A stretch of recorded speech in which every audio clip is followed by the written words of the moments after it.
Hello everyone, कैसे हैं आप सब लोग। स्वागत है आपका सच्चीकोचिंग.com में। दोस्तों, कल एक बहुत महत्वपूर्ण पेपर हुआ था उत्तर प्रदेश में। उस पेपर का नाम है यूपी ट्रिपल एससी लेखपाल का पेपर 7994। 8000 करीब वैकेंसीज मान सकते हैं, 8000 करीब वैकेंसीज हैं। तो तकरीबन 3,26,00,000 लोगों ने फॉर्म भरा था। 80% उसकी कैपेसिटी रही है, यानी कि 80% लोग ने पेपर दिया। तो लगभग मतलब 270, 280, 2 लाख मतलब 3 लाख के आसपास लोगों ने पेपर दिया है यूपी ट्रिपल एससी लेखपाल का। तो आज हम क्लास की क्या करेंगे, हम आज की क्लास में हम लोग लेखपाल के क्वेश्चंस देखेंगे, कैसे कैसे क्वेश्चंस आए हैं। और जिन बच्चों ने अभी तक अपनी आंसर की चेक नहीं की है, जिन बच्चों ने अभी तक अपने आंसर्स नहीं मिलाए हैं, तो अपनी अपनी आंसर्स कॉपी को निकाल सकते हैं, अपने क्वेश्चन पेपर को निकाल सकते हैं और यहाँ पे आप मिलान करना स्टार्ट कर सकते हैं। हम क्या करेंगे बेटा, हम आज के आंसर्स को मिलाएंगे और देखेंगे किसका कितना स्कोर आ रहा है। ठीक है, before starting this thing, paper के बारे में बस थोड़ा बहुत ये बताना चाहूंगा कि काफी सारे यूट्यूब पे चैनल्स हैं, कह रहे हैं कि नहीं सर बहुत ज्यादा इजी पेपर है, एकदम गर्दा उड़ा दिया, 80 नंबर आ जाएंगे, 80 कट ऑफ जाएगी, 78 कट ऑफ जाएगी। तो आई वुड से कि मैं इस चीज से बहुत ज्यादा एग्री नहीं करता हूं। 8000 लोगों को सेलेक्ट करना है और अराउंड 3 से 4 गुना 30-32 हजार के आसपास लोगों को बुलाया जाएगा। तो मुझे पर्सनली फील हो रहा है कि कट ऑफ बहुत ज्यादा नहीं जाएगी। मैं आपको नंबर नहीं दे सकता, पर मैं इतना ही कहूंगा कट ऑफ बहुत ज्यादा नहीं जाएगी। एटलीस्ट 70 प्लस तो किसी हाल में नहीं जाने वाली कि 70 प्लस कट ऑफ चली जाएगी, ऐसा चले जाएगा। बिल्कुल सेम इसके जैसा पेपर हुआ था यूपी ट्रिपल एससी बीपीओ का, पंचायत ऑफिसर का। अब पंचायत ऑफिसर में डीबी के लिए कट ऑफ गई थी बेटा 59 के आसपास डीबी के लिए कट ऑफ गई थी। अभी फाइनल रिजल्ट अभी आना बाकी है, मतलब 66 के आसपास मान लो कि फाइनल सिलेक्शन है। ठीक है, बाकी ये मुझे पेपर बीपीओ से थोड़ा सा टफ लगा है, थोड़ा सा पेपर टफ था, क्वेश्चंस का लेवल ठीक था। और खास तौर पे जो पीसीएस वाले बंदे हैं, जो मेरे साथ जो पीसीएस वगैरह की तैयारी कर रहे थे, मैंने उनसे जब बात करी है तो वो भी 70 तक बहुत मुश्किल से खींच रहे हैं। यूपी ट्रिपल एससी के पेट में जिसके 99 परसेंटाइल आ रहे हैं, जो मतलब 99.9%, 80 नंबर तक जो ला रहे हैं, वो यहाँ पे 50-55 लाने में पसीने छूट गए हैं। मेरे हिसाब से तो कट ऑफ बहुत ज्यादा हाई नहीं जानी चाहिए। So let's start this session. एक बार फटाफट से आंसर की देख लेते हैं, फिर बाकी हम बाद में करेंगे। निम्नलिखित वाक्य में शुद्ध वाक्य चयन कीजिए। क्वेश्चन नंबर 1 है, अगर हम इसकी बात करें तो बेटा इसका हमारा आंसर होगा, सॉरी इसका आंसर होगा हमारा बी। ठीक है, अगर हम बात करें बेटा निम्नलिखित वाक्य में शुद्ध वाक्य चयन कीजिए, तो इसका आंसर होगा हमारा बी, मुझे कल जयपुर जाना है। This is the right answer. यहाँ पे परम नहीं होगा। अगर हम बात करें तो यहाँ पे परम नहीं होगा, यहाँ पे रचयिता नहीं होगा, यहाँ पे कोई डॉक्टर को बुला दो, ऐसा नहीं होता। ठीक है, आध्यात्म शब्द का संधि विच्छेद करें तो इसका होगा अधि प्लस उत्तम आत्मा। आध्यात्म का संधि विच्छेद क्या होगा बेटा, अधि प्लस आत्मा।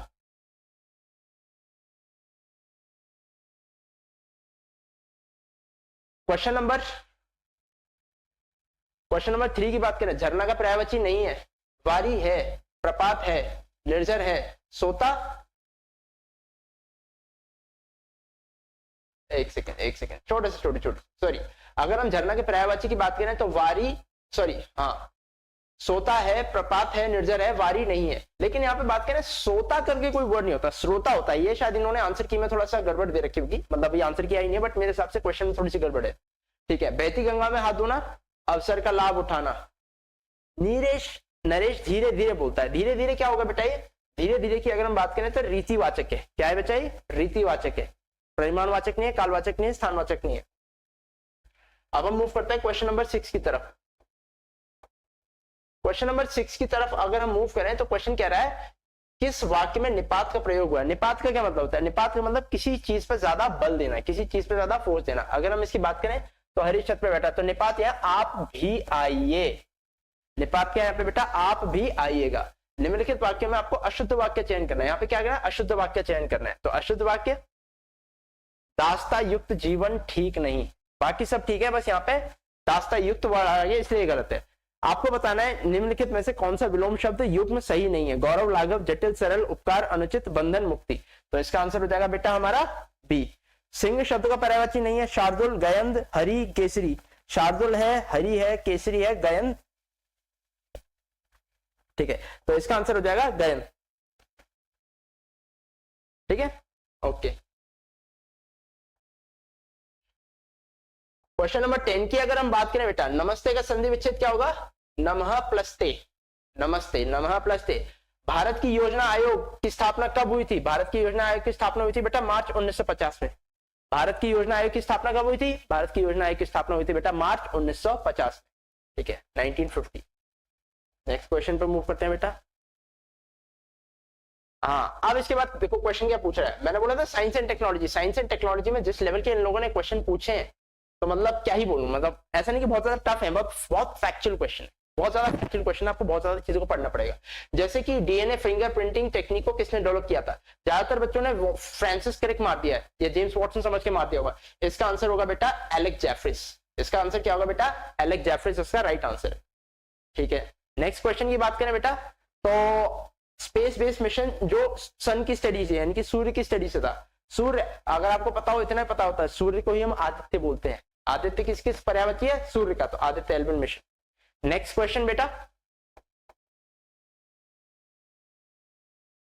ठीक है, नेक्स्ट क्वेश्चन है बेटा कि रुको और जाओ निश्चयवाद, रुको और जाओ निश्चयवाद किसकी संकल्पना है? Stop and go determinism. इसका आंसर है बेटा ग्रिफिथ टेलर। बहुत बेसिक सा क्वेश्चन है, लेकिन ट्रिपल एससी की जो तैयारी करते हैं उनके लिए तो बेसिक मैं नहीं मानूंगा। ठीक है, नेक्स्ट क्वेश्चन पे आते हैं बेटा। Okay, avail quartet, avail quartet किसे कहा जाता है? एवेल क्वार्टेट किसे कहा जाता है? अब ये पूछ रहा है एवेल क्वार्टेट इंक्लूड्स, यानी कि क्या क्या इसके अंदर आता है एवेल क्वार्टेट में? हैबिटेट लॉस है, ओवर एक्सप्लॉयटेशन है, एलियन स्पीशीज इन्वेजन है। इसके बाद आएगा बेटा को एक्सटिंक्शन प्रोसेसेस। इसका आंसर क्या है बेटा? को extinction process is the right answer. Decline genetic diversity नहीं है। ओके, अब आ जाता है बेटा नेक्स्ट क्वेश्चन पे। The accumulation of chemical successive tropical cycles, food chain में accumulation of chemical successive trophic cycles levels में कौन सा आ जाता है बेटा? ये आ जाएगा बेटा बायोमैग्निफिकेशन। इजी सा क्वेश्चन था, बहुत ज्यादा टफ नहीं था। Eight which session of Indian national Congress पूर्ण स्वराज यानी कि पूर्ण स्वराज की डिक्लेरेशन कब साइन हुई थी बेटा? लाहौर सेशन 1929। कब हुई थी बेटा? लाहौर सेशन 1929। अब देखो ये वाला क्वेश्चन कितना प्यारा क्वेश्चन है। The national event for national Panchayati Raj day was held at which gram panchayat? तो इसका आंसर क्या होगा बेटा? लोहाना उत्तर ग्राम पंचायत, मधुबनी, बिहार। यहाँ पे अगर आप तुक्का भी मारोगे ना, तो यहाँ पे बस एक चीज देखो, ये सब में ग्राम पंचायत लिखा हुआ है, यहाँ पे ना लोहाना उत्तर लिखा हुआ है। वो मेरे को स्ट्राइक कर मैं इस क्वेश्चन को जो देखूंगा तो मेरे को तो यही समझ आएगा लोहाना उत्तर की बात कर रहा है, तो लोहाना पश्चिम क्यों नहीं, लोहाना वेस्ट क्यों नहीं, वो स्पेसिफिक डायरेक्शन दे दिया, तो इसका आंसर यही होगा। बीइंग ऑन दैट थिंग, ये क्वेश्चन मतलब मेरे हिसाब से तो काफी ठीक था। ठीक है, अब देखो निम्नलिखित में से एनडीएमए और यूएनडीआर के मानक के अनुसार जोखिम आकलन यानी कि जिसे हम कहते हैं standard framework for disaster risk reduction कैसे निकालेंगे बेटा? तो इसका आंसर होगा बेटा बी। क्या होगा बेटा? खतरा इंटू सुवेदता अपॉन में अनावरण इंटू सामना करने की क्षमता, यानी कि hazard into vulnerability divided by exposure into coping capacity. Clear है बेटा? किसी को कोई डाउट तो नहीं? समझ में आ रहा है? क्वेश्चन कैसे लग रहे हैं? घर पे बैठ के सब इजी लगता है, अभी सर क्या इजी सा कोई पेपर आया एकदम, इसमें तो कट ऑफ 900 जानी चाहिए। 100 नंबर का पेपर है लेकिन कट ऑफ कितनी जानी चाहिए? 900 जानी चाहिए। नेक्स्ट क्वेश्चन पे आ जाता है बेटा। नेक्स्ट क्वेश्चन क्या कह रहा है? फॉरवर्ड ब्लॉक की, ऑल इंडिया फॉरवर्ड ब्लॉक की स्थापना किसने करी थी? इससे इजी क्वेश्चन क्या हो सकता है? Subhash Chandra Bose. Which section of disaster management यानी कि डिजास्टर मैनेजमेंट एक्ट में नेशनल डिजास्टर मैनेजमेंट अथॉरिटी किस सेक्शन के तहत थी? बहुत इजी क्वेश्चन है, section 6 is the right answer. Section 6 is the right answer. देखो ये वाला question, under which of the following legislation, इनमें से कौन सी legislation coastal regulation zone notify है? Coastal regulation zone has been notified in India under which act? Environment protection act 1986। क्या होगा आंसर बेटा इसका? Environment protection act 1986। आगे बढ़े। Who chaired the first meeting of the Constituent Assembly of India? यानी कि Constituent Assembly of India की पहली मीटिंग को किसने चेयर किया था? डॉक्टर सच्चिदानंद सिन्हा। किसने किया था बेटा? डॉक्टर सच्चिदानंद सिन्हा। आप देखो नेक्स्ट क्वेश्चन पर मूव करते हैं बेटा। इनमें से किस नदी को चंद्रभाग नदी बोला जाता है? चंबल, चेनाब, झेलम या गोदावरी? तो इसका आंसर है बेटा चेनाब। चेनाब नदी को चंद्रभाग बोला जाता है, और चेनाब नदी चंद्रभाग हिमाचल प्रदेश में जब निकलती है तो उसको चंद्रभाग नदी बोला जाता था, और फिर बाद में इसको चेनाब कहने लगते हैं जब वो पंजाब और जम्मू कश्मीर से होकर गुजरती है। नेक्स्ट क्वेश्चन है बेटा, जो स्वभाव स्वच्छता संस्कार स्वच्छता, स्वभाव स्वच्छता संस्कार स्वच्छता 2024 का जो कैंपेन है वो 3 पिलर से बना हुआ है। वो क्या बना है बेटा? 3 पिलर से बना हुआ है। For transforming difficult and dirty spots, which of the following is not one of these pillars? सफाई मित्र सुरक्षा शिविर, संपूर्ण स्वच्छता सफाई का संचार, स्वच्छता ही भागीदारी, इसका आंसर है बेटा सफाई का संचार। बाकी स्वच्छता ही भागीदारी है, संपूर्ण स्वच्छता है, स्वच्छता में शिविर, ये तीनों है, लेकिन सफाई का संचार नहीं है। नेक्स्ट क्वेश्चन है बेटा, नवाब ऑफ बंगाल किसे बनाया गया था जब ब्रिटिशर्स ने बैटल ऑफ प्लासी में अंग्रेजों को, जब ब्रिटिशर्स ने बैटल ऑफ प्लासी में नवाब को हरा दिया था उस समय के, तो यहाँ पे आएगा बेटा आंसर मीर जाफर। क्या आएगा बेटा जान? मीर जाफर। ठीक है। Now what is the percentage of photosynthesis? What is the percentage of photosynthetic active radiation? PAR, incident of solar radiation. Solar radiation में इंसिडेंट कौन सा होता है? तो इसका आंसर वैसे काफी सारे लोग अलग अलग बता रहे हैं, मेरे हिसाब से इसका आंसर 2 to 10% है। इसका आंसर क्या है बेटा? 2 to 10% है, बिकॉज एनसीईआरटी में लिखा हुआ है ये। तो अब एग्जैक्टली कैसे इंटरप्रेट किया जाता है उसके बारे में। विच सोशियोलॉजिस्ट, इनमें से कौन से सोशियोलॉजिस्ट है जिन्होंने एक विलेज शमीर पेट पे इंडिया चेंजिंग विलेजेस लिखी थी? AR Desai, SC Dubey, MS Srinivas या योगेंद्र सिंह? तो इसका आंसर है बेटा SC दुबे। स्वतंत्र भारत के दूसरे गवर्नर जनरल कौन थे भैया? इससे क्या होगा? C राजगोपालाचारी, और पहले लॉर्ड माउंटबैटन। ठीक है। विच स्कीम वाज लॉन्च नवंबर 2025 में emerging science technology and innovation conclave में? कौन सी स्कीम लॉन्च की गई थी बेटा? स्कीम का नाम है हमारा research development and innovation scheme. क्या है बेटा? Research development and innovation scheme. Okay, next question पे मूव करते हैं। लोनार क्रेटर, लोनार क्रेटर कहां पाया गया? लोनार क्रेटर जो महाराष्ट्र में है, वो महाराष्ट्र के किस जिले में पाया गया? तो वो है बेटा हमारा बुल्ढाना जिला। कौन सा जिला बेटा? बुल्ढाना जिला।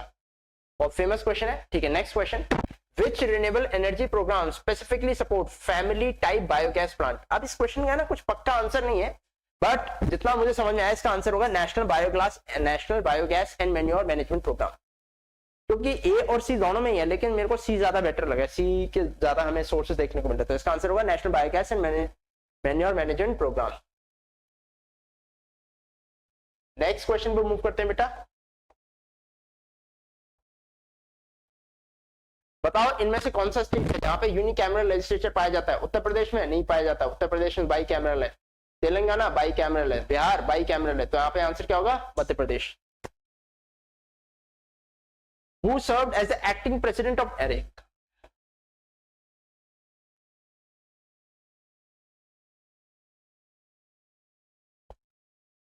फखरुद्दीन अली अहमद की मृत्यु के बाद 1977 में जो उस समय के प्रेसिडेंट थे, उनकी मृत्यु के बाद किसको नया प्रेसिडेंट बनाया गया था? तो मतलब ये एक्टिंग प्रेसिडेंट थे, मतलब कभी वाकई में प्रेसिडेंट नहीं थे, एक्टिंग प्रेसिडेंट थे। तो उसका नाम है बेटा बीडी जट्टी। क्या नाम है बेटा? बीडी जट्टी। नेक्स्ट क्वेश्चन पे आते हैं बेटा। इंडियाज फर्स्ट, ये 3 लिखना था, इन्होंने 3 नहीं लिखा। कॉपी करते हैं, ढंग से कॉपी भी नहीं करी जाती इनसे। UP for you. India's first 3 megawatt scale vanadium redox flow battery कहां पे इनॉग्रेट हुई है? NTPC Netra, greater Noida. Next question है बेटा, India AI impact summit Galgotia university नाम किया था पूरे भारत में, पूरी दुनिया में। तो उन्होंने एक मानव विजन दिया था। क्या दिया था? मानव विजन। अब ये N क्या है? N है बेटा नेशनल सॉवरेनिटी। N क्या है बेटा? N है हमारा नेशनल सॉवरेनिटी। नेक्स्ट क्वेश्चन को मूव करते हैं बेटा। ICC women's emerging nations trophy 2025 किसको मिली है? India, Thailand, Sri Lanka, Bangladesh. अब यहाँ पे 4 कंट्रीज हैं, बताओ इनमें से कौन सी इमर्जिंग तुम्हें लग रही है? इंडिया, श्रीलंका, बांग्लादेश, सबकी टीम है अपनी अपनी। थाईलैंड ये इनमें सबसे ज्यादा इमर्जिंग और कौन सा दिख रहा है? Next question, which of the following freedom fighter was known as the frontier Gandhi? इनमें से फ्रंटियर गांधी किसे बोलते हैं? अब इन्होंने यहाँ पे लिख दिया जब्बार खान। फ्रंटियर गांधी वैसे खान अब्दुल खान, जब्बार खान बोलते हैं, लेकिन क्योंकि जब्बार खान है तो ये आंसर गलत हो जाएगा। इसका आंसर ई होना चाहिए। क्या होना चाहिए? इसका आंसर ई होना चाहिए। अब देखते हैं क्या मानेंगे। नेक्स्ट क्वेश्चन पे मूव करते हैं बेटा। Which portal was launched under the NCAP to monitor and update air quality data in real time? यानी कि एयर क्वालिटी डेटा को अपडेट और मॉनिटर करने के लिए कौन सा पोर्टल लॉन्च किया गया बेटा? ये है बेटा प्राण पोर्टल। क्या है बेटा? प्राण पोर्टल। सफर पोर्टल भी था, लेकिन प्राण पोर्टल ज्यादा ठीक लग रहा है यहाँ पे देखने में। अब देखो ये वाला क्वेश्चन पूछा गया, COP26 कहां पे लॉन्च हुई थी बेटा? COP26 मोदी जी ने मिशन लाइफ दिया था। यहाँ पे क्या दिया था? Mission life. याद आ रहा है आपको? तो ये इसका आंसर होगा बेटा ग्लासगो, यूनाइटेड किंगडम। क्या होगा इसका आंसर बेटा? Glasgow, United kingdom. अब देखो ये वाला क्वेश्चन था, Which principle state that two closely related species competing for the same resources cannot coexist differently? यानी कि दो species resources सेम है, एक दूसरे से compete कर रही हैं और वो ज्यादा समय तक जीवित नहीं रह सकती. कौन सा प्रिंसिपल कह रहा है? ये है बेटा गॉसिप प्रिंसिपल. क्या कह रहा है बेटा? गॉसिप प्रिंसिपल कह रहा है. क्वेश्चंस ठीक है, मैं ये नहीं कह रहा बहुत इजी क्वेश्चंस हैं, क्वेश्चंस ठीक है. अभी पहले मैं आपको जीएस के क्वेश्चन करा रहा हूं, मैथ्स के क्वेश्चन आपको हमारे साथ इंसर्ट कराएंगे. ठीक है. पॉवर्टी एंड इक्विटी ब्रीफ किसने रिलीज किया है? Poverty equity. किसकी बात कर रहा है? World bank. खत्म. नेक्स्ट क्वेश्चन की तरफ मूव करें. बताओ वो कौन सा वेब टूल है? बताओ वो कौन सा वेब टूल है? Which web mobile based tool is used for the registration of beneficiaries under Deen Dayal Upadhyay ग्रामीण कौशल्य योजना? ई श्रम पोर्टल, उमंग, कौशल भारत, कौशल पंजी. तो इसका आंसर क्या है बेटा? कौशल पंजी. आगे चलते हैं. अभी यहाँ पे हमारे मैथ्स के क्वेश्चन है, तो एक काम करते हैं बेटा, मैं यहाँ पे सर को बुला लेता हूँ, तो सर आपको डीआई के क्वेश्चंस कराएंगे. Thank you sir. तो डीआई का पार्ट देख लेते हैं. डीआई बहुत इजी आई थी वैसे. तो जैसे ये वाला पार्ट है डीआई का, इसे देखते हैं. आपको एक पाई चार्ट दिया था और पाई चार्ट में लिखा था कि यहाँ भारत बॉन्ड में किन किन तरीकों से सब्सक्रिप्शन मिला है. ठीक है. तो जैसे पहले पार्ट से स्टार्ट करते हैं, तो क्या बोला था? एफआईआई में 33,000 करोड़ टोटल कंट्रीब्यूशन है. तो हमसे पूछा गया था एनआरआई और बैंक्स में कितना होगा. आप देखो ध्यान से, एफआईआई में 33,000 करोड़ का दे रखा था और यहाँ आप ध्यान से देखोगे तो एफआईआई में कितना है? 11%. इसका मतलब 11% का मतलब कितना था बच्चों? 33,000 करोड़. 1% का मतलब कितना हो गया? 11 से डिवाइड कर दोगे तो 3,000 करोड़. 3,000 1% का मतलब हो गया. अब क्वेश्चन पे चले जाते हैं. देखो हमसे पूछा गया था एनआरआई और बैंक. एनआरआई और बैंक सभी देखो, एनआरआई और बैंक मिला के 33 और 4 37 होता है. एक की वैल्यू 3,000 थी, तो 37 की वैल्यू कितनी हो जाएगी बच्चों? 1,11. तो इसका आंसर डी था. ठीक है, सही यार. 1,11,000 करोड़ इसका आंसर था. दूसरा पार्ट देखोगे, बोला गया था अगर पब्लिक और पेंशन फंड में 5,000 का डिफरेंस है, ध्यान रखना, पब्लिक और पेंशन में 5,000 का है, तो टोटल कितना होगा? आप देखो, पब्लिक कितना है? 18, पेंशन कितना है? 32. मतलब 14% की वैल्यू आपको दी थी कितनी? 5,000. तो आपसे पूछी थी पूरी 100% की बच्चों वैल्यू कितनी है, तो 100% की हम निकाल लेंगे, तो हमारा आंसर सॉल्व करके इसमें कितना आता? ठीक है, 35,714 करोड़ इसका ऑप्शन नंबर बच्चों डी इसका आंसर था. ठीक है, बहुत इजी था ये वाला, बहुत मुश्किल नहीं था. ये वाला क्वेश्चन बच्चों देखो बढ़िया था. इसमें पूछा था कि एनआरआई अगर 8,000 करोड़ है टोटल, तो आपसे पूछा था कंपनी और एफआईआई कितना लगाएंगी. अब देखो बच्चों, यहाँ देखो सभी ने सॉल्व किया होगा ना, तो आपका 3,051 करोड़ करके आ रहा होगा. ठीक है, लेकिन आप ऑप्शन ए देखोगे तो 3,151 है, लेकिन ये 3,051 था. तो इसमें बहुत ध्यान रखना था, इसमें आंसर हमारा कौन सा वाला होता? ई ऑप्शन हो जाता है इसमें. ठीक है, तो एक डिजिट का अंतर बड़ा चेक करना था, नहीं तो बहुत जल्दीबाजी में हो सकता है 3,051 डाल देते. इसका आंसर 3,051 ही, नन ऑफ दीज था. ऐसे ये वाला टोटल इन्वेस्टमेंट 55,000 थी, तो आपसे पूछा गया था बताओ पेंशन में और पब्लिक में मिला के कितना पैसा लगेगा, तो 27,500 करोड़ टोटल लग रहा था. क्योंकि टोटल इन्वेस्टमेंट 55,000 थी, मतलब 100 की वैल्यू 55,000 थी, और पेंशन और पब्लिक का मिला के 50% बैठता है, तो 55 का आधा कर दोगे तो 27,500 आपका आंसर हो जाएगा, ऑप्शन नंबर सी. अगला, टोटल सब्सक्रिप्शन 55,000 करोड़ है, तो पूछा गया था एनआरआई और पब्लिक में डिफरेंस कितने का है. एनआरआई और पब्लिक में देख लेते कितने का माइनस होगा, तो आपका 8,250 करोड़ बहुत आराम से आ जाता है. ठीक है, ठीक है. बच्चों ये चार्ट दिया हुआ था, इस चार्ट से आंसर बताना था. तो पहला क्वेश्चन यही था कि नंबर ऑफ ग्रेजुएट जो टाउन एफ में है वो कितने ज्यादा है number of post graduate same town में. तो बच्चों इसका आंसर था 27.5%. ठीक है, ध्यान रखना सभी.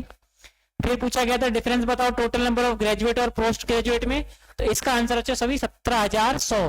ठीक है, आपने सॉल्व कर लिया होगा. इसमें प्लस माइनस का बच्चों खेल था. अगला, average number of post graduate पूछे गए थे, ए, सी, ई और एफ चारों को मिला देंगे तो आपका 15,175 आ रहा था आंसर. ठीक है, ऐसी देन आपका रेशियो पूछा गया था ए और बी का, कितने ग्रेजुएट हैं और नंबर ऑफ पोस्ट ग्रेजुएट ए और बी है, तो आपका 10 रेशियो 9 आ रहा होगा बच्चों.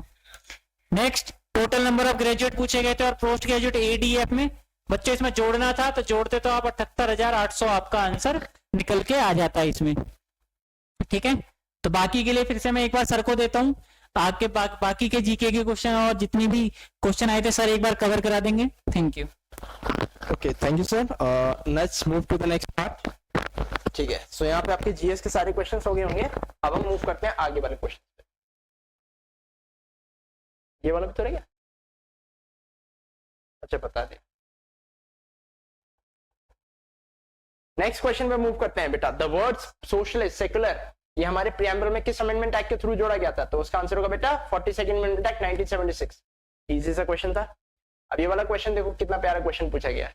तो मिस्टी इनिशिएटिव जो लॉन्च किया गया था, it was launch by the government of India. इसका मतलब क्या है? इसका मतलब बेटा mangrove initiative for shoreline habitats and tangible income. Mangrove initiative for shoreline habitats and tangible income. ज्यादातर लोग यहाँ पे कंफ्यूज हो गए थे, सस्टेनेबल हैबिटेट आपको उनको ज्यादा लग रहा था। आगे चलते हैं बेटा। ओके, नेक्स्ट क्वेश्चन क्या कह रहा है? इजी सा क्वेश्चन है। पोर्ट्स को लगाना है नॉर्थ टू साउथ। तो नॉर्थ टू साउथ, सबसे नॉर्थ में हल्दिया वेस्ट बंगाल, फिर उसके बाद पारादीप, फिर विशाखापट्टनम, फिर चेन्नई, खत्म। अब नेक्स्ट क्वेश्चन बेटा, वो कौन सी ब्रिक्स समिट हुई थी, यानी कि कौन सी ब्रिक्स मेंबर लीडर थे जिन्होंने ब्रिक्स समिट 2025 को चेयर किया था? Xi Jinping. तो इसका आंसर होगा बेटा लुइस इनाको लुला डे सिल्वा। यानी कि ब्रिक्स समिट 2025 कहां पे हुई थी बेटा? ब्रिक्स समिट 2025 हुई थी हमारी, ब्रिक्स समिट 2025 हुई थी हमारी ब्राजील में, और उसको हेड किसने किया था? लुला डे सिल्वा ने। नेक्स्ट क्वेश्चन पे मूव करते हैं बेटा। नेक्स्ट क्वेश्चन है बेटा, दुनिया का सबसे बड़ा वर्ल्ड्स ओनली फ्लोटिंग, यानी कि दुनिया का इकलौता फ्लोटिंग नेशनल पार्क कौन सा है बेटा? वो है केबुल लामजाओ नेशनल पार्क। क्या है बेटा? वो Keibul Lamjao national park. Next question बेटा, when was the high level committee on simultaneous elections constituted? तो इसका आंसर क्या होगा बेटा? इसका आंसर होगा बेटा 2 सितंबर 2023। इसका आंसर क्या होगा बेटा? 2 सितंबर 2023।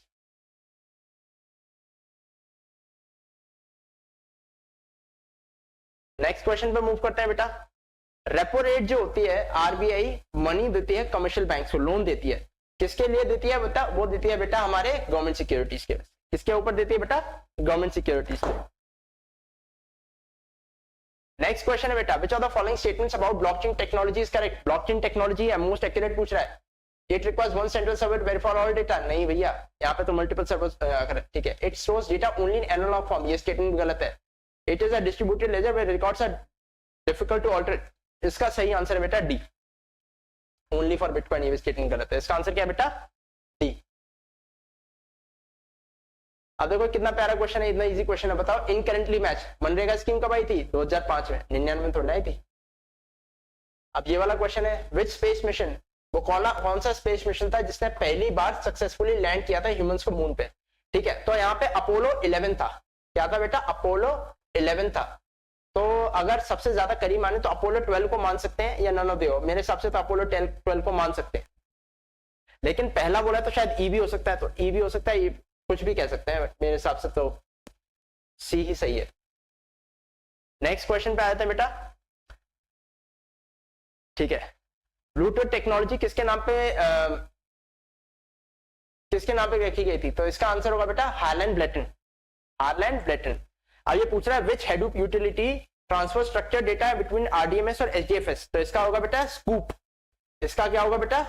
स्कूप। अब ये पूछ रहा है बेटा माइक्रोसॉफ्ट का वो कौन सा फंक्शन है, जो मार्क साइटेशन करता है, open mark citation dialog box. तो इसका होगा बेटा alt plus shift plus I. इसका क्या होगा बेटा? Alt plus shift plus I. Next move करते हैं बेटा, जो कनेक्शंस कमांड है माइक्रोसॉफ्ट एक्सेल में, वो कहां पाई जाती है बेटा? वो पाया जाता है बेटा डेटा के अंदर। कनेक्शंस कमांड माइक्रोसॉफ्ट एक्सेल में कहां पाया जाता है? डेटा। सही गलत है? अच्छा, एक गलत और है। आगे बढ़ते हैं। क्वेश्चंस अच्छे हैं, मैं ये नहीं कह रहा कि क्वेश्चंस बहुत ज्यादा इजी हैं कि भाई इतना इजी पेपर है कि इसमें तो धूम ही मचा देंगे, 80 ले आएंगे, 90 लेंगे, 100 लेंगे। ऐसा पेपर नहीं है। पेपर का लेवल ठीक है। ठीक है, एमएस पावर पॉइंट की बात करें, बैक स्टेज व्यू हमें कहां देखने को मिलता है? बैक स्टेज व्यू की अगर हम बात करें तो बैक स्टेज व्यू हमको देखने मिलता है डिजाइन में।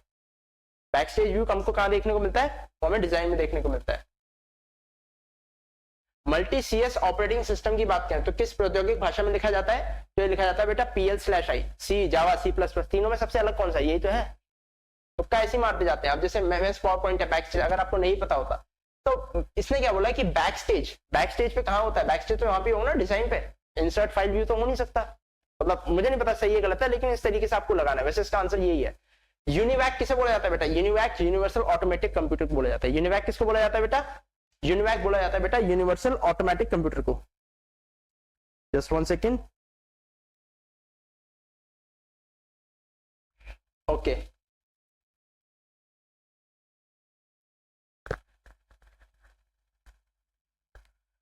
ठीक है। अब नेक्स्ट क्वेश्चन पे आ जाते हैं बेटा। नेक्स्ट क्वेश्चन है वो कौन सी डिस्क है, which part of the disk is access by the bootstrap loader during system startup? तो इसका आंसर होगा बेटा ब्लॉक 0। क्या होगा इसका आंसर बेटा? ब्लॉक 0। क्या होगा इसका आंसर बेटा? ब्लॉक 0।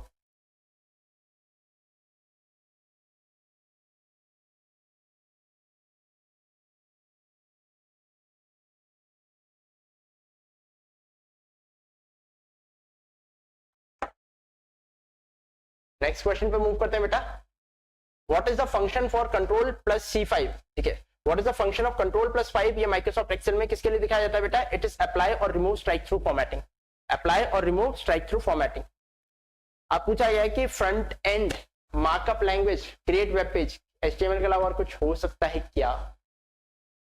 ठीक है, अब ये पूछ रहा है इनमें से बताओ ऑपरेटिंग सिस्टम का कंपोनेंट नहीं है डिवाइस ड्राइवर। कंपाइलर होता है, शेल होता है, कर्नल होता है, डिवाइस ड्राइवर नहीं होता। डिवाइस ड्राइवर तो हार्डवेयर डिवाइस है ना, वो तो निकाला जाता है, वो कभी भी डाला जा सकता है, वो तो OS का पार्ट कब से हो गया? Which are the following default file extension for LibreOffice Writer? तो वो है बेटा ODT। क्या बेटा? .odt डिफॉल्ट फाइल एक्सटेंशन है लिब्रे ऑफिस राइटर का। Microsoft Word is used to display revision in document margin. तो उसका आंसर बेटा balloons. Which feature of Microsoft Word is used to display revisions in document margins? तो उसका answer होगा बेटा balloons. The term GIGO in computer terminology, तो ये होगा बेटा general garbage in garbage out. इसका होगा बेटा GIGO, garbage in garbage out. आगे पूछ रहा है MS पावरपॉइंट को किसने इन्वेंट किया था? तो वो थे बेटा रॉबर्ट गास्किन्स एंड डेनिस ऑस्टिन। काफी सारे लोगों को लग रहा होगा बिल गेट्स वगैरह होंगे, तो उन्होंने नहीं डेवलप किया था, कंपनी के मालिक थे भाई। ठीक है, ओके। नेक्स्ट क्वेश्चन है बेटा first chairman of Uttar Pradesh state Lalit कला अकेडमी। उत्तर प्रदेश के स्टेट ललित कला अकेडमी के फर्स्ट चेयरमैन कौन थे? वो थे डॉक्टर संपूर्ण आनंद। वो कौन थे बेटा? वो थे डॉक्टर संपूर्ण आनंद। ठीक है, अब पूछा जा रहा है इनमें से कौन सी जो नोवेल है यानी कि उपन्यास मुंशी प्रेमचंद द्वारा नहीं लिखा गया था? तो इसका आंसर होगा बेटा आनंदमत। इनको लिखा था बंकिम चंद्र चट्टोपाध्याय ने, बाकी गबन गोदान निर्मला उन्होंने ही लिखे थे। ठीक है, विच सिटी उत्तर प्रदेश का कौन सा शहर है जिसने नेशनल कॉन्फ्रेंस और नेशनल क्लीन एयर प्रोग्राम को होस्ट किया था? वो था बेटा गोरखपुर। वो था बेटा गोरखपुर। ठीक है, ये वाला क्वेश्चन है। अब ये पूछ रहा है consider the following statement regarding Trinetra 2.2 application launch by the Uttar Pradesh police. 1 2 3 तीन स्टेटमेंट है, launch in January 2017, machine learning और ये और वो। तो इसका आंसर होगा बेटा B 2 and 3। पहली स्टेटमेंट गलत है, जनवरी 2017 में लॉन्च नहीं हुआ था, ये दिसंबर आई थिंक दिसंबर 2018 मतलब 17 में लॉन्च नहीं हुआ था, इतना मेरे को याद है। बाकी उनकी देखते हैं वो कैसा मानते हैं। मेरे हिसाब से तो इसका आंसर ये है। किस महाजनपद की राजधानी मथुरा थी? बताने की जरूरत ही नहीं बेटा, शिवसेना महाजनपद। देव शरीफ जो कि बाराबंकी में मनाया जाता है, ये किस सूफी संत से एसोसिएटेड है? वो है बेटा हाजी वारिस अली शाह। किससे एसोसिएटेड बेटा? ये है हाजी वारिस अली शाह से एसोसिएटेड है। उत्तर प्रदेश के शाहजहांपुर जिले में कौन सा थर्मल पावर प्लांट स्थित है? तो इसका आंसर है बेटा रोजा थर्मल पावर प्लांट। कौन सा? रोजा। परीक्षा तो नहीं है, अनापाड़ा भी नहीं है, जवाहरपुर और इसमें अगर हम थोड़ा कोई कंफ्यूज हो जाता है, वैसे रोजा इसका आंसर है। ठीक है, उत्तर प्रदेश दिवस कब मनाया जाता है? 24 जनवरी। Who was the first Indian मतलब फर्स्ट IGP ऑफ यूपी कौन थे? तो इसका आंसर है बेटा BN लहरी। इसका आंसर कौन थे बेटा? BN लहरी। कुमार दिग्विजय सिंह एक नोटेड स्पोर्ट्स पर्सन है बाराबंकी के, उत्तर प्रदेश के। वो कौन सा खेल में माहिर है? तो वो है हॉकी। कौन सा है बेटा? हॉकी। अब देखो ये वाला क्वेश्चन कितना प्यारा क्वेश्चन है। संपूर्ण आनंद के बारे में बात की थी। संपूर्ण आनंद संस्कृत विद्यालय ये मिलता है वाराणसी में, ये मिलता है हमें वाराणसी में। छत्रपति शाहू जी कानपुर में, B का 3। और बुंदेलखंड यूनिवर्सिटी झांसी में, ये तो इसका तो यही हो गया। नेक्स्ट क्वेश्चन पे मूव करते हैं बेटा। दुधवा नेशनल पार्क की बात की जाती है, ये कहां पे है? लखीमपुर खेरी में। कहां पे बेटा? लखीमपुर खेरी। वो कौन से टेंपल साइट्स हैं जो गुप्ता पीरियड के दिखाते हैं? तो ये है बेटा देवगढ़ और भीतरगांव। देवगढ़ और भीतरगांव। भारतीय सब्जी अनुसंधान संस्थान, भारतीय सब्जी अनुसंधान संस्थान Indian institute of vegetable research, Indian institute of vegetable research, जिसको नेशनल रेफरल फूड लेबोरेटरी बना गया, ये है कहाँ पे, IVV से वाराणसी। मतलब ऐसे करके आप याद रख सकते हैं। क्या इसका आंसर? काला नमक राइस की अगर हम बात करें तो अलग अलग सोर्स कुछ बता रहे हैं, वैसे इसका आंसर बुद्धा राइस होना चाहिए। काला नमक राइस को बुद्धा राइस बोलते हैं, कुछ लोग ब्लैक राइस भी बता रहे हैं वैसे, बट मेरे हिसाब से तो देखते हैं क्या होता है। ठीक है, which of the personalities from Uttar Pradesh Padma Shri किसको मिला है? मेडिसिन में। यहाँ पे ध्यान रखना है आपको, किसमें मिला है? मेडिसिन में। तो वो है बेटा सोनिया नित्यानंद, वो है हमारी सोनिया नित्यानंद। उत्तर प्रदेश की कौन सी हिंदुस्तानी शास्त्रीय गायिका को ठुमरी की रानी कहा जाता है? ठुमरी की रानी गिरजा देवी। ठुमरी की रानी किसे बोलते थे? गिरजा देवी को। क्वेश्चन मुझे ऐसा लग तो नहीं रहा कि सर देखने में इतने इजी क्वेश्चन है कि भाई कोई भी देख के टिकटॉक कर देगा। ठीक है, कितना भी पढ़ लो, कितना भी कुछ कर लो, 70 लाना तो बहुत मुश्किल सी बात है। पीसीएस में आया तब भी दिक्कत हो जाती। फॉरेस्ट्री ट्रेनिंग इंस्टीट्यूट कानपुर में कब बना था? 1988 में। कब बना था? 1988 में। नेक्स्ट क्वेश्चन पे मूव करते हैं बेटा। भीमनगर का नाम उत्तर प्रदेश कब कर दिया गया था? मतलब अगर हम बात करें तो 2012 में एक डिस्ट्रिक्ट था मुरादाबाद, मुरादाबाद से काट के संभल बनाया गया, और संभल उसका नाम पहले सोचा गया था भीमनगर रखेंगे, फिर बाद में संभल रख दिया गया। पहले उसका नाम भीमनगर रखने वाले थे। आगे पूछा है which bird sanctuary in Uttar Pradesh has been declared as eco sensitive zone. Eco sensitive zone किसको लिया गया? Parvati Arga bird sanctuary. ठीक है, तो यहाँ पे हमारे 100 के 100 क्वेश्चन हो गए, मेजरली सब सही है। तो आई गेस आपको अच्छा खासा आइडिया लग गया होगा कि आपके कितना स्कोर आ रहा है। कट ऑफ के बारे में मैं नहीं बता सकता बहुत ज्यादा कि भाई कितनी आपकी कट ऑफ जाएगी, क्या जाएगी, लेकिन हम एक चीज की जरूर गारंटी दे सकते हैं कि किस तरीके से हमें चीजों को करना है, क्या चीज पढ़नी है। लोअर पीसीएस का एग्जाम आने वाला है, लोअर पीसीएस का आपका एग्जाम आने वाला है। आप यहाँ पे हमारे प्लेटफॉर्म से जुड़ सकते हैं sasticoaching.com। हम आपको रिसेंट के जो यूपी ट्रिपल एस के जो एग्जाम हो रहे हैं, रिसेंट के एकदम, जैसे जेई का जो पेपर हुआ था, आपको पता ना जेई का पेपर, यूपी होमगार्ड के किस लेवल का पेपर हुआ था। मुझे तो लग रहा है सर ये यूपी होमगार्ड से ही रिलेटेड लग रहा है। मतलब जैसे यूपी होमगार्ड था टफ, तो बिल्कुल वैसे ही टफ लग रहा है। मुझे नहीं लगता कि इसमें कोई बहुत ज्यादा कट ऑफ का ऊपर से जाने का कोई ऐसा चांस नहीं है। तो मिलते हैं आप लोगों से नेक्स्ट सेशन में। Thank you very much. आशा करता हूं आपको इस सेशन अच्छा लगा होगा। मिलते हैं आपसे आगे यूपी ट्रिपल एस के नए सेशन में। Thank you very much.